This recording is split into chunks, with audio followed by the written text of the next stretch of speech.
The first time I stood before the wells, I felt the earth pulsate beneath my feet, a heartbeat hidden within the cracks of the world.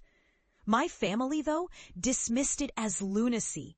"You're obsessed with fantasy, not science," my father growled, the contempt in his voice slicing deeper than the chill of autumn air. "You'll disgrace the family chasing shadows." I spent years yearning for validation in a realm that only fed me with echoes of madness and isolation. I was an occult hydrologist, a title they found laughably absurd, yet every drop of water told me a story, whispered dark secrets camouflaged by rural myths. I had stumbled upon something far more sinister than I had ever imagined. Wells that fed deep, ancient roots of horror, drawing the unsuspecting to their murky depths. Hallucinations, they said, but I knew they were something else entirely. It wasn't just water I was studying. It was the very essence of fear, manifested in the land, an existence entwined with the supernatural. Dismissed as delusional, I dove into the depths of folklore, unearthing forgotten rituals tied to these wells. I became a pariah, but every unyielding thrum of rejection only deepened my resolve. Years passed before the world caught up to me, and I emerged from the shadows of skepticism, a different person. My research had led me to a chilling recognition. These wells weren't mere artifacts of ancient civilization. They were portals, a connection to something monstrous that thrived beneath our feet. The more I uncovered, the more I tempered my psyche against the horrors of realization.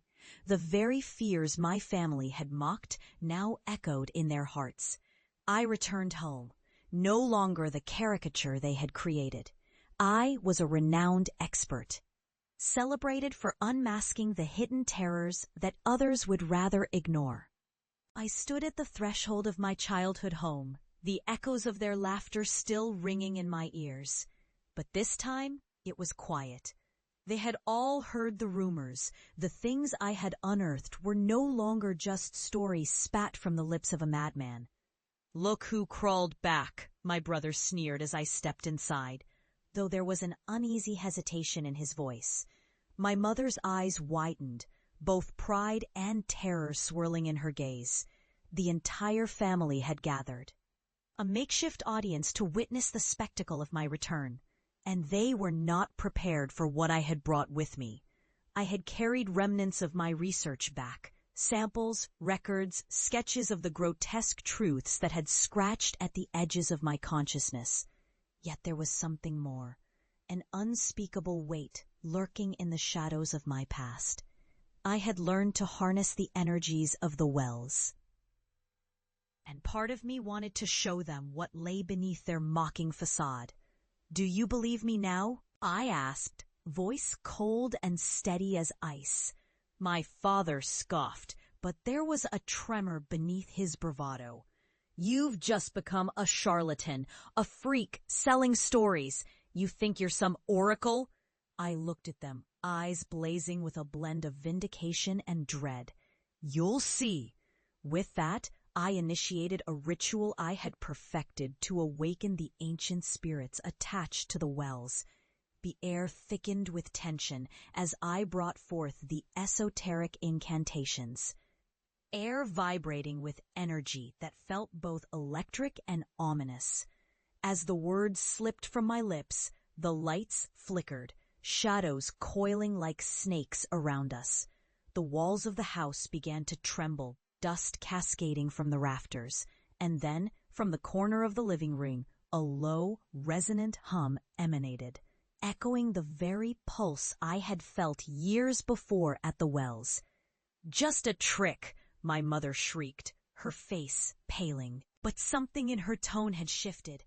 Disbelief morphed into unease, fear creeping into the edges of their reality. I pressed on, refusing to relent.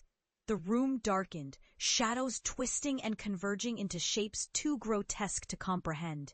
The air grew thick with an acrid stench, saturated with ancient memories of suffering and madness. It wrapped around my family, a reminder of what they had dismissed. And then it happened. From the darkness, a figure emerged, an amalgamation of filth and despair, eyes glowing with an unnatural hunger. This was what I had learned to confront, and my family stood paralyzed, hands clasped tightly, hearts stuck between disbelief and reality.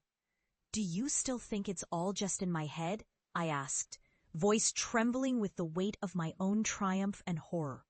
My brothers stumbled back, eyes wide as the horror unfolded, twisted limbs reaching toward them as if to pluck their delusions from the depths of their souls. The creature writhed, shape-shifting as if it were fed by their fear, an embodiment of everything they had denied, everything I had fought so hard to expose. Panic erupted. My father screamed, an unrecognizable sound. The mask of stoicism cracked irrevocably. My mother fell to her knees, shaking, the truth crashing over her like a tidal wave. I watched, distant yet immensely aware of the catharsis unfolding before me. Their laughter had morphed into terror, and I stood as both judge and witness to the consequences of their disbelief. The very thing they had ridiculed now tethered them to their deepest fears, a vindication that came at a harrowing cost. As the shadows receded, I felt cold yet liberated. I turned away, walking toward the exit with the echoes of their despair ringing in my ears. Their cries faded behind me as I stepped into the night, the moon casting pale light over the wells in the distance. In that moment, I realized that I had transcended the torment they had bestowed upon me. I was no longer the disgrace they thought I was, but a harbinger of truths too dreadful to face. Each step brought newfound clarity, deep horror, yes, but also profound understanding. They had witnessed the weight of their ridicule, but it was I who had borne the true cost. I had embraced the dark, faced what lay beneath, and returned not just as a survivor, but as someone who would forever hold the darkness at bay, a keeper of the wells.